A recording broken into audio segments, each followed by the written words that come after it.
Mental illness. According to the American Heritage Dictionary, mental illness is defined as any of various conditions characterized by impairment of an individual's normal cognitive, emotional, or behavioral functioning and caused by social, psychological, biochemical, genetic, or other factors such as head trauma. Since 1983, over 60 individuals with diagnosed mental illnesses have been put to death, and another 283,000 are estimated to be incarcerated.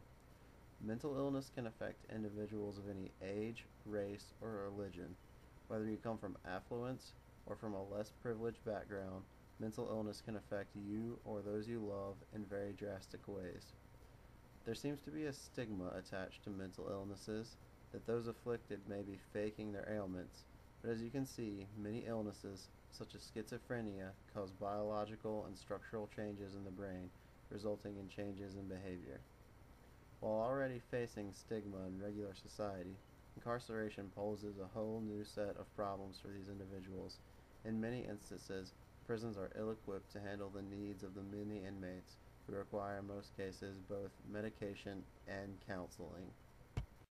While the volatile nature of most prisons is a difficult task for even the sound of mind to navigate, it presents an even greater challenge for those with mental impairments, for oftentimes their symptoms manifest in ways that result in rules violations, with little to no accommodations being made to account for the needs of these individuals.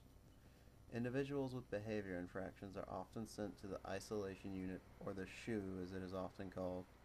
According to many leading psychiatrists and mental health officials, prolonged confinement, isolation, and lack of mental stimulation in these cells and isolation units can cause any individual to deteriorate mentally.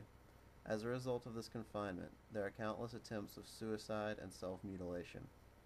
One instance of this occurred when a severely mentally ill inmate in a supermax isolation center was found gnawing on his arm that he had cut open with a shard of glass.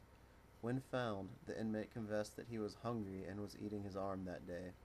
This instance reminded me of when Tookie Williams mentioned the individuals he called J-Cats in his book. These individuals who had been in isolation so long they had gone insane and often smeared themselves with urine and feces and howled on into the night.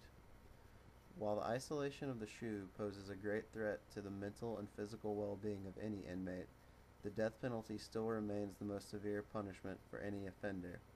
Despite the ruling of Ford v.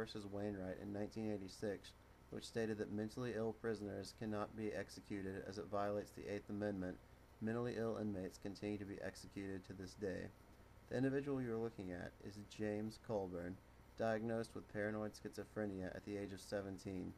Convicted for murder in 1994, James was killed by lethal injection in 2002, despite the Ford v. Wainwright ruling.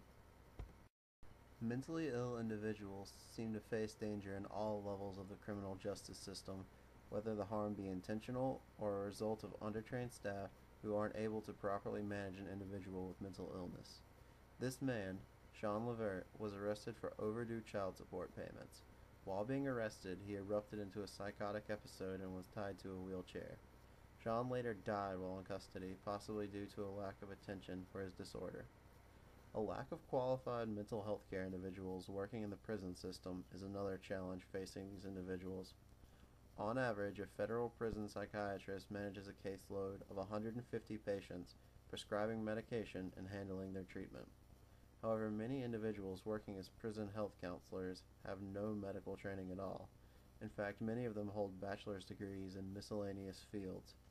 One reason for this lack of qualified mental health professionals is the fact that counselors working in the prison system make on average $25,000 less annually than those employed elsewhere.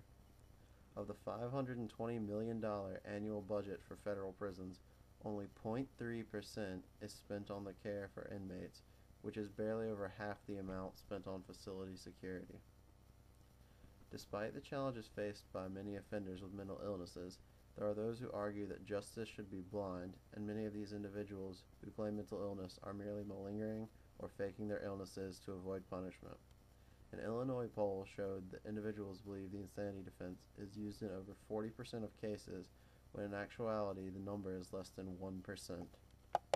Also, the families and loved ones of victims may want to see the individual punished and see the need for personal justice regardless of the diagnoses of the offender.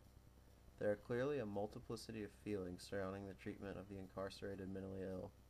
However, what we must realize is that these individuals are sick regardless of what that may entail for their treatment. While there are many who believe that these individuals need specialized care and treatment, there are others who believe that the way the criminal justice system handles these individuals is just fine.